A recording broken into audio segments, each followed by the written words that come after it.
Hi, this is Michael Buckoff from BetterTOEFLScores.com, and now let's talk about sentences with adjective clauses. Now remember, in an effort to use a combination of basic and complex grammar, and we're talking about complex grammar in this lesson, you're not just speaking or writing in simple sentences. That means using one subject and one verb as a sentence and then using another sentence with another subject and another verb. That doesn't demonstrate complex grammar. So you're going to take some of those simple sentences and combine them together.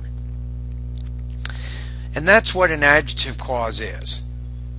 A sentence with an adjective clause is a complex sentence consisting of an independent clause and a dependent clause. An adjective clause modifies a noun. Remember that an independent clause represents a main idea and a dependent clause represents a support idea. So the purpose of using an adjective clause is you take a sentence which is not that important and you combine it with another sentence which is more important. So essentially you have a main idea and a support idea. Let's take a look at an example. The car was not running, which surprised the mechanic. Now in this sentence, the independent clause or main idea is the car was not running. The dependent clause or support idea is which surprised the mechanic, which is used to comment on the idea that the car is not running. So adjective clauses modify nouns.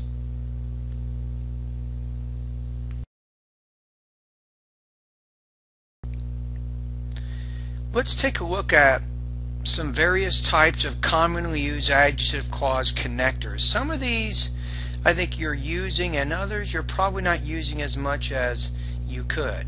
Okay, that. Even though the gorilla has been attributed to many atrocities, it is usually a peace-loving creature that would rather retreat than fight its enemy. In this case, this is the adjective clause here. It modifies creature. Right, when? We all know that we often have times when many of us feel happy and other times when we feel sad. In this case, our first adjective clause is when many of us feel happy, and this modifies times. The second adjective clause is when we feel sad, and this modifies again times. Where? Once considered a Neolithic backwater by archaeologists, Papua New Guinea is emerging as one of the handful of places on Earth where agricultural practices developed independently from other cultures. In this case, this is your adjective clause here. It modifies Earth. Whereby probably you haven't used this one as much. I mean, I teach college level writing, and even my freshman comp native speakers, these writers don't even use this one very much. And think of it kind of as another meaning of whereby would be through which. Okay, let's take a look at a sentence here. SQ3R, survey, question, read, recite, and review, is a reading method whereby students can improve their reading speed and comprehension of college level text. Now, whereby, this is your adjective clause here. It modifies the noun method. Now notice, you could have said here through which. It is a reading method through which students can improve. So maybe think of it that way.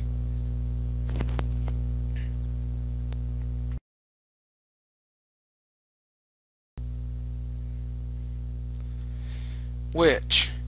In the United States there are few navigable rivers through which ocean liners can travel. So in this case you have through which ocean liners can travel, and which refers back to, you guessed it, rivers. Now remember from what I just said in the previous part of this lesson, what would be another connector that would have exactly the same meaning as through which? You got 3 seconds. Think about it. If you said whereby, you are exactly correct. Now notice that there's another way that we could have said this sentence. We could have taken the through and then put it at the end. So then you would have, in the United States there are few navigable rivers which ocean liners can travel through. Now here's another question. If I put the preposition before or at the end of the sentence, which example would represent a more formally written sentence? Now, if you're thinking that the way that the sentence is written now is informal, you are correct. You could even have said here, there are a few navigable rivers that ocean liners can travel through. If you put that instead of which, and then put through at the end, that's even less formal than the way it's written. So it is possible to change the tone of your writing depending on where you put this preposition. So through which would be more formal than putting the preposition at the end. Okay, whom? The Higashis are the couple with whom the real estate agent is negotiating. So in this case, whom, it refers back to couple, and it basically means the real estate agent is negotiating with the Higashis, or with the couple. Again, by putting the preposition before the connector, it makes it more formal. So for writing, a lot of times we like to do that, because if you're writing a research paper, or how about with TOEFL, if you're doing the integrated writing task and you're summarizing and you're taking down some notes of a lecture and then you're trying to explain the relationship between these two sources, I think this is exactly the kind of grammar you can use, because that's a fairly formal writing assignment. Now, if the other writing assignment is asking you a personal experience question, what was your favorite vacation and why? Give some reasons to support your point of view. That represents more of what's called narrative type writing, and you could probably get away with less formal writing in that case. In either case, you're writing grammatically correct sentences. You're just changing the tone a little bit. Okay, let's go to who. The Higashis, who are negotiating with the real estate agent, are deciding whether or not they will purchase a new home. So in this case, we have our adjective clause here, and it refers back to this particular noun, the Higashis. Now in this case, this connector is a relative subject pronoun. Why? Because the connector has two jobs. It focuses as the connector of the adjective clause, and it also focuses as the subject. Now in this case, this connector is the object.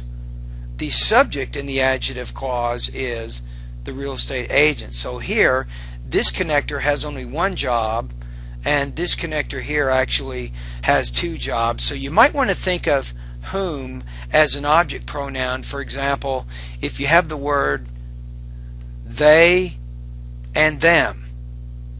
You see what I'm saying? So you could say the real estate agent is negotiating with them, and that tells you that's an object. Here, they are negotiating with the real estate agent. So they is more in a subject position. Now if you're not sure, for example, if you don't know that whom is an object relative pronoun, you're not sure if who is a subject relative pronoun, if you're guessing, go for who. That's a pretty good tip I can give you right here. So if you're not sure between the two, use who. Whose. Probably, if you're like many of my students, you're not using this connector enough either. Let's take a look at a sample sentence. It's kind of a complicated sentence. In January 1925, Faulkner moved to New Orleans and fell in with a literary crowd which included Sherman Anderson, the author of Winesburg, Ohio, and centered around the Double Dealer, a literary magazine whose credits include the first published works of Hart Crane, Ernest Hemingway, Robert Penn Warren, and Edmund Wilson. Wow! A lot of connectors here. Let's take a look at the first one. So which included Sherman Anderson. I think which here refers to crowd. So this is your first adjective clause here. Now this one is, I talked about this in a previous lesson. This is called an appositive. It's a noun phrase being used to modify another noun phrase. I could have said the Double Dealer, which is a literary magazine, but using a lot of whiches or too many whiches, it's not good because it becomes repetitious. So we've already used which once, so we're not using it here. We're going to use an appositive instead. Then you have whose credits include, and this whole idea here is an adjective clause which modifies magazine. Now the thing with this one is you have to remember that whose is what's called a possessive relative pronoun. It actually shows possession. So if you took this final sentence, right, and you replaced whose with literary magazine, you would say the literary magazine's apostrophe S credits include. So you would have to have apostrophe S after magazine in that case. So if you're thinking about using a possessive adjective or a possessive relative pronoun and you want it to refer to either a thing or a person, it can also mean person, whose is a good choice. Now remember that a lot of students aren't using that one. So for you, and in this lesson, you want to find more opportunities to use whose, whereby, and the other substitution, which is through which. If you can use those in addition to the connectors you already know, I'm telling you, you're demonstrating very, very advanced grammar, which is very good as you're completing your TOEFL speaking and TOEFL writing tasks.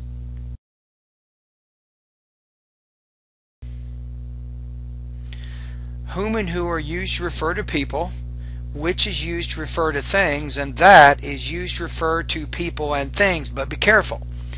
When you have that, it refers to non-specific people and typically non-specific things. So if you have like a name, for example, my friend Tom, I'm never going to say that after Tom because Tom is very specific. I would have to say who. Now with things, if I said the Bible, I would probably not say that because I'm talking about a specific book. So I would have Bible, comma, and then which, and blah, blah, whatever.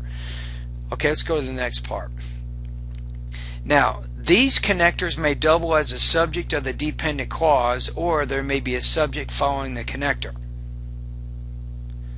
Ironically, the practice of lynching got its name from William Lynch, who was a law-abiding citizen, who is used as the connector and as the subject of the adjective clause.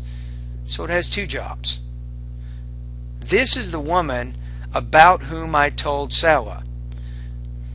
I, in this case, is the subject of this adjective clause, while whom is the object adjective clause pronoun. Now remember that you could change this sentence to make it less formal. Why don't you pause the video for a minute, see if you can rewrite this sentence and make it sound more like conversational English. You would never say this, I think, in a TOEFL speaking test. So how would you say this? Okay, here's how you would do it. This is the woman I told Salah about. So by not using whom and by putting about at the end of the sentence, it definitely changes this to a less formal sentence.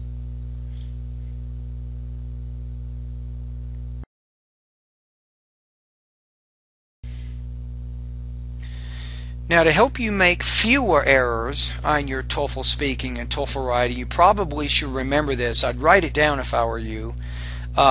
Since whom, whose, whereby, and when are object pronouns, they cannot be subjects in adjective clauses. Example: Jesse Fish, a native from New York City, moved to St. Augustine, where became for it his first orange baron. This is actually incorrect. In this case, this connector can only function as an object. What it means is where refers to St. Augustine. It does not refer to Jesse Fish. So you'd need to rewrite it to say something like this. Jesse Fish, a native from New York City, moved to St. Augustine, where he became Florida's first orange baron. That's the correct way to say this. Now, to conclude this lesson, I'd like to invite you, if you would like me to give you some practice scores on your writing and your speaking responses for TOEFL, I have set up some lessons. They're very inexpensive at better TOEFL scores. Once you get there, you can either buy all of my lessons for one low price, or you click on the link that says buy an individual lesson. But the main thing for you is watch the video that talks about how to give the TOEFL speaking or writing task, and then in the video you'll see some practice speaking or writing responses, and you can actually practice those on those password protected pages, and I will give you feedback as to what your score would be right now and why. This is pretty important. Sometimes you need a little bit of help to kind of get you going in the right direction, and once you get some feedback, it builds your confidence. And as long as you know how to organize your speaking and writing tasks, you should do really well. Now, when you take one of these speaking or writing tasks, you can give me some information. You can say, hey Michael, I'd like you to really pay attention to this speaking task, to my grammar. Make sure I'm using accurate grammar, make sure my grammar is not too simple, and give me some suggestions of how I could improve my grammar if you think it needs improvement. So by asking me or giving me this kind of information, it will help me help you more. So remember that wherever you go to get TOEFL help on the internet, you always want to tell the tutor, to give them as much information as possible, and then they can help you as much as they can. Alrighty? Alright, good luck.